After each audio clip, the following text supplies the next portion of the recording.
గౌరవ deputy CM గారు. అధ్యక్ష, గౌరవ సభ్యులు పల్లా రాజేశ్వరరెడ్డి గారు మాట్లాడుతూ నియోజకవర్గానికి 4.5 లక్షల ఇళ్ళు ఇస్తా అని చెప్పారు. కానీ మీరు చెప్పిందే నేను చెప్తా ఉన్నానండి. మీరు చెప్పిందే నేను చెప్తా ఉన్నాను. మీరు అన్నారు, కావాలంటే ఒకసారి రికార్డ్ చూసుకోండి. నియోజకవర్గానికి 4.5 లక్షల ఇళ్ళు ఎక్కడ ఉంటాయి అధ్యక్ష? నియోజకవర్గానికి మొత్తం ఉంటే 70,000 ఇళ్ళు 80,000 ఇళ్ళు ఉంటాయి మ్యాక్సిమం. నియోజకవర్గానికి 4.5 లక్షల ఇళ్ళు ఇస్తా అన్నారు, వీళ్ళు ఇయ్యలేదు. ఏం లెక్కలు అధ్యక్ష ఇవి? ఈ రకంగా సభని రాష్ట్రాన్ని తప్పుదోవ పట్టిస్తే ఎట్లా అధ్యక్ష? అధ్యక్ష, వారు చెప్పిందే నేను చెప్తున్నాను అధ్యక్ష. అట్లాగే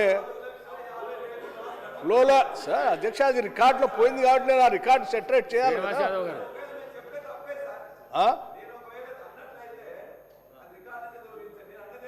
మీరు అన్నదే నేను చెప్తా ఉన్నాను. మీరు దేంట్లో అన్నా, ఉద్దేశపూర్వకంగా అన్నా, మీరు కావాలనన్నా లేకపోతే ఫ్లో అన్నా సరే, అది వేరే విషయం. కానీ దాన్ని అయితే సెటరేట్ చేయాలి కదా అధ్యక్ష. అట్లా లేదు. అట్లాగే బిల్లులకు సంబంధించి కూడా చెప్తా ఉన్నాను. మా హౌసింగ్ మంత్రి గారు నియోజకవర్గానికి 3,500 ఇళ్ళు లెక్కను 4.5 లక్షల ఇళ్ళు శాంక్షన్ చేస్తున్నామని చెప్పారు. దాని ప్రకారం రాష్ట్రంలో ఉన్నటువంటి శాసనసభ్యుల్ని, అధికారుల్ని, జిల్లా అధికార యంత్రాంగాన్ని, హౌసింగ్ శాఖని ఒకటి కాదు, రెండు కాదు, అనేక సార్లు సమావేశాలు పెట్టి అర్హత కలిగినటువంటి వాళ్ళందరి చేత నియోజకవర్గంలో 3,500 ఇళ్ళు శాంక్షన్ చేపించడం మీరు ఇవ్వండి, శాంక్షన్ చేస్తాం. దానికి ఎన్ని వేల కోట్ల రూపాయలైనా సరే పేదవాళ్ళ కోసం ఖర్చు పెట్టడానికి సిద్ధంగా ఉన్నామని చెప్పి అనేక సందర్భాలు సభలో చెప్పారు అధ్యక్ష. చెప్పటమే కాదు అధ్యక్ష, వాళ్ళలాగా మాయమాటలు చెప్పి భ్రమలు కల్పించి డబుల్ బెడ్రూమ్ ఇల్లు కట్టిస్తామని చెప్పి మాటలు చెప్పి ఓట్లు అడిగి 10 సంవత్సరాలు అధికారంలో ఉండి ఏ పేదవాడికి డబుల్ బెడ్రూమ్ ఇల్లు కట్టి ఇవ్వకుండా గాలికి వదిలేసిపోయినటువంటి ప్రభుత్వం కాదు అధ్యక్ష ఇది. వారు చాలా నిక్కచ్చిగా హౌసింగ్ శాఖ మార్చిన నిక్కచ్చిగా దాని మీద రివ్యూ చేస్తూ నెలకొకసారి కాదు అధ్యక్ష, బిల్లులు వారానికి ఒకసారి బిల్లులు రిలీజ్ చేపిస్తా ఉన్నారు. వారానికి ఒకసారి అధ్యక్ష బిల్లులు. మీరు కట్టండి, బిల్లు పెట్టండి, వారానికి నేను ఇప్పించే బాధ్యతని పదే చెప్తూ రాష్ట్ర వ్యాప్తంగా చేస్తూ ఉన్నారు అధ్యక్ష. ఇంత ఉన్నతమైన కార్యక్రమం అధ్యక్ష. రాష్ట్రంలో ఉన్నటువంటి పేదవాళ్ళు అధ్యక్ష, గూడు లేనటువంటి వాళ్ళు ఆత్మగౌరవంతో బతకాలని, ఈ రాష్ట్రంలో ఏ పేదవాడు కూడా ఇల్లు లేకుండా ఉండకూడదనేటువంటి ఒక ఉన్నతమైనటువంటి ఆశ ఆలోచనతో 22,500 కోట్ల రూపాయలు ఖర్చు అవుతున్నప్పటికి కూడా, అంత పెద్ద భారమైనప్పటికి కూడా తప్పనిసరిగా ఈ రాష్ట్రంలో ఉన్న ప్రతి పేద కుటుంబం మన కుటుంబమే వాళ్ళ కోసం కట్టాలనేటువంటి ఆలోచనతో అంత భారాన్ని మోస్తూ పనిచేస్తూ ఉంటే అభినందించాల్సింది పోయి మీరు నియోజకవర్గానికి 4.5 లక్షలు ఇల్లు ఇస్తా అన్నారు, ఇవ్వట్లేదు, బిల్లులు తగ్గి అధ్యక్ష. బిల్లులు వారు శాంక్షన్ చేసిన దగ్గర నుంచి పదే అధికారులతో రివ్యూ చేసుకుంటూ ఎంత బిల్లులు వస్తే అంత బిల్లులు ఇచ్చుకుంటూ వచ్చారు. మొత్తంగా 5,000 చిల్లర పైబడి బిల్లులు ఈరోజు క్లియర్ చేశారు సంవత్సరానికి.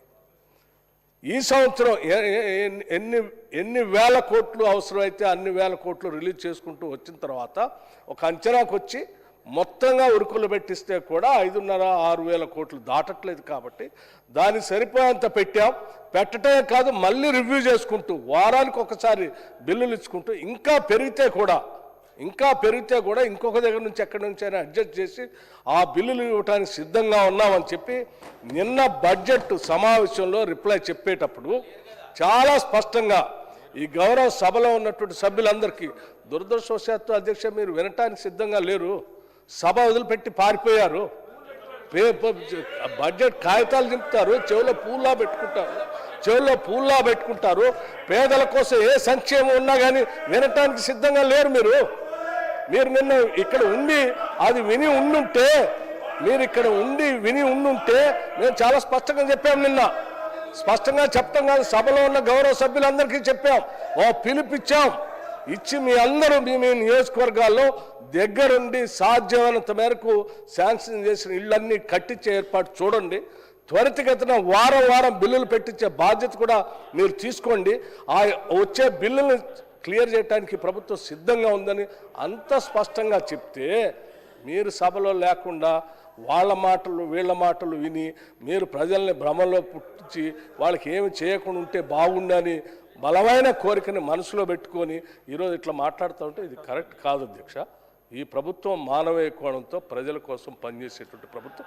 ఒక్కొక్క సభ్యుడు ఒక్కొక్క నియోజకవర్గంలో పేదల కథలు చెప్తా ఉంటే వాళ్ళ బాధలు చెప్తా ఉంటే మీరు కూడా అధ్యక్ష అక్కడి నుంచి ఆనాడు ఇందిరమ్మ ఇళ్ళు ఈ రాష్ట్రాల్లో ఈ దేశంలో ఎక్కడ లేనటువంటి పరిస్థితుల్లో మీరు ఆ రోజు ఉన్నారు, ప్రభుత్వంలో ఉన్నారు, శాసనసభ్యులుగా ఉన్నారు. ఆనాడు ఉమ్మడి రాష్ట్రంలో కాంగ్రెస్ ప్రభుత్వం ముఖ్యమంత్రిగా డాక్టర్ వైఎస్ రాజశేఖర రెడ్డి గారు మొదలుపెట్టినటువంటి సమయంలో ఇందిరమ్మ ఇళ్ళు అనేది అప్పటి వరకు రాష్ట్రంలో లక్షలాది గుడిసెలు ఉండే అధ్యక్ష. గుడిసె అనేదే లేకుండా చేయాలనేటువంటి ఉన్నతమైనటువంటి ఆశయంతో మొదలుపెట్టిన స్కీము. ఆ స్కీమ్ తర్వాత మళ్ళీ మీరు 10 సంవత్సరాలు మీరు అధికారంలోకి వస్తారు. పాపం వాళ్ళ జీవితాలను బాగుపడుతున్న టైంలో ఆ టైంకి వచ్చి కూర్చుంటారు మధ్యలో 10 సంవత్సరాలు వచ్చి కూర్చొని ఆ ఇందిరమ్మ ఇల్లు లేకుండా చేస్తే మీరు చెప్పినటువంటి డబుల్ బెడ్రూమ్ ఇల్లు ఇవ్వకుండా పోతుంది.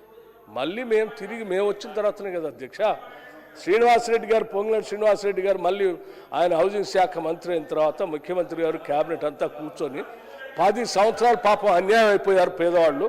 మనం చేద్దాం వాళ్ళకి. ఒక్క గది ఇల్లు కాదు అధ్యక్ష, 5 లక్షల రూపాయలతో 5 లక్షల రూపాయలతో మేము ఇల్లు ఇస్తాము. దానికోసం ఎన్ని వేల కోట్లైన ఖర్చు చేస్తామంటే ఆ కాగితాలు చెప్తారా అధ్యక్ష వీళ్ళు? పేదలకు ఇచ్చే ఇళ్ళకి చెప్పినటువంటి కాగితాలు చెప్తారా అధ్యక్ష వీళ్ళు? ఆ కాగితాలు చింపి చెవులో పెట్టుకొని పూల్లో పెట్టుకొని పోతారు. వీళ్ళకి అధ్యక్ష పేదల పట్ల ఉన్నటువంటి నిబద్ధత ఇంకా వాళ్ళ లెక్కల గురించి మాట్లాడుతున్నారు. ఇది కరెక్ట్ కాదు అధ్యక్ష. దయచేసి సభ్యులు చెప్పిన అన్నీ మా మంత్రి గారు మానవ కోణంతో ఆలోచన చేస్తూ ఉన్నారు. ఆ చేయటమే కాదు, ఇప్పుడు వారు 4.5 లక్షల ఇల్లే కాదు, వారు మొన్న ఒక మాట అన్నారు, ఇంకా అవసరమైతే ఇంకొక 1000 ఇళ్ళు కూడా. ఇప్పటికి రాష్ట్రంలో నియోజకవర్గంలో 3500 ఇళ్ళు ఇచ్చాము, త్వరితగతిన కట్టించండి, ఇంకా అవసరమైతే ఇంకొక 1000 ఇళ్ళు కట్టడానికి కూడా నేను సిద్ధంగా ఉన్నాను ప్రకటన చేశారు అధ్యక్ష.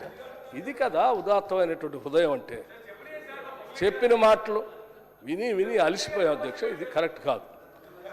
శ్రీ ధన్పాల్ సూర్యనారాయణ. ధన్యవాదాలు అధ్యక్ష. మా నిజామాబాద్ నియోజకవర్గ ఇస్తాను సీనన్న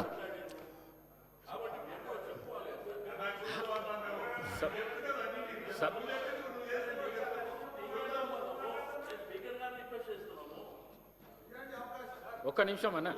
శ్రీనివాస్ యాదవ్ గారు 2 నిమిషాలు. శ్రీనివాస్ యాదవ్ గారు వారిని ఇంటరప్ట్ చేసి మాట్లాడిండు. వారు మాట్లాడిన తర్వాత మీకు ఇస్తాను. మీకోసం మాట్లాడలే, రాజేశ్వర రెడ్డి గారి కోసం మాట్లాడిండు. ఆయనతో మాట్లాడిస్తా. ఆయన మాట్లాడతాడు, మీరెందుకు మాట్లాడుతున్నారు? ఆయన మాట్లాడతాడు, ఆయనకు అవకాశం ఇస్తా, మీరు మాట్లాడండి. ధన్యవాదాలు అధ్యక్ష. మా నిజామాబాద్ నియోజకవర్గం ఈ డబుల్ బెడ్రూమ్లు కానీ ఇందిరమ్మ ఇండ్లకు లబ్ధిదారులు పేదలకు వారి దురదృష్టం ఎంత అంటే 9.5 సంవత్సరాల బీఆర్ఎస్ పరిపాలనలో ఒక్క డబుల్ బెడ్రూమ్ కూడా నిజామాబాద్ అర్బన్కు రాలేదు అధ్యక్ష ఇప్పటి వరకు. ఇక డబుల్ బెడ్రూమ్లు అంటే 396 నాగారం ప్రాంతంలో కంప్లీట్